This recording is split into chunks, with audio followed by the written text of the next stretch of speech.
ರಾಜೀನಾಮೆಗೆ ವಿಪಕ್ಷಗಳು ಆಗ್ರಹಿಸ್ತಾ ಇದ್ದಾರೆ, ನೀವೇನ್ ಹೇಳ್ತೀರಾ ಆ ವಿಚಾರವಾಗಿ? ವಿಪಕ್ಷಗಳ ಬಗ್ಗೆ ನನಗೆ ನಂಬಿಕೆ ಇಲ್ಲ. ಈ ರಾಜ್ಯ ಹಾಳಾದ್ದು ಯಡಿಯೂರಪ್ಪ ಕುಮಾರಸ್ವಾಮಿ ಮುಖ್ಯಮಂತ್ರಿ ಆದ್ರಲ್ಲ, ಆವತ್ತಿನಿಂದಲೇ ಹಾಳಾಗೋಯ್ತು. ಇದೇನು ಹೊಸ್ತೇನಲ್ಲ. ಆದ್ದರಿಂದ ಅವರುಗಳು ಸರ್ಕಾರದ ಬಗ್ಗೆ ಮಾತನಾಡೋದಕ್ಕೆ ಯಾವ ಯೋಗ್ಯತೆನೂ ಇಲ್ಲ. ಆದ್ದರಿಂದ ಇದನ್ನು ತೀರ್ಮಾನ ಮಾಡ್ತಕ್ಕಂಥವರು ಸಿದ್ದರಾಮಯ್ಯ ಹಿರಿಯ ವ್ಯಕ್ತಿ, ಸುಮಾರು 78 ವರ್ಷದ ವಯಸ್ಸಿರೋದು ಹಿರಿಯ ವ್ಯಕ್ತಿ, 40-50 ವರ್ಷ ರಾಜಕಾರಣದಲ್ಲಿದ್ದಾರೆ, ಎಲ್ಲರನ್ನೂ ನೋಡಿದ್ದಾರೆ.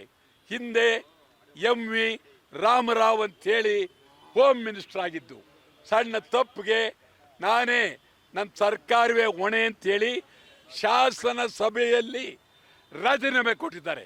ಸಿದ್ದರಾಮಯ್ಯನವರೇ, ನಿಮಗೆ ಬಿಟ್ಟದ್ದು ಆತ್ಮ ಇದ್ದರೆ ನಿಮಗೆ ಬಿಟ್ಟದ್ದು, ನಿಮ್ಮ ಆತ್ಮ ನಿಮಗೆ ಬಿಟ್ಟದ್ದು, ಯಾರು ಏನು ಅನ್ನೋದನ್ನ ನಿಮಗೆ ಬಿಟ್ಟದ್ದು.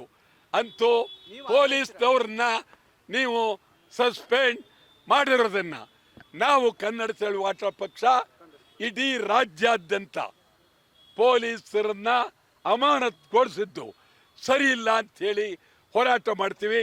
ರಾಜಭವನದ ಮುಂದೆನೂ ಪ್ರತಿಭಟನೆ ಮಾಡ್ತೀವಿ, ತೀವ್ರವಾದಂಥ ಹೋರಾಟ ಮಾಡ್ತೀವಿ.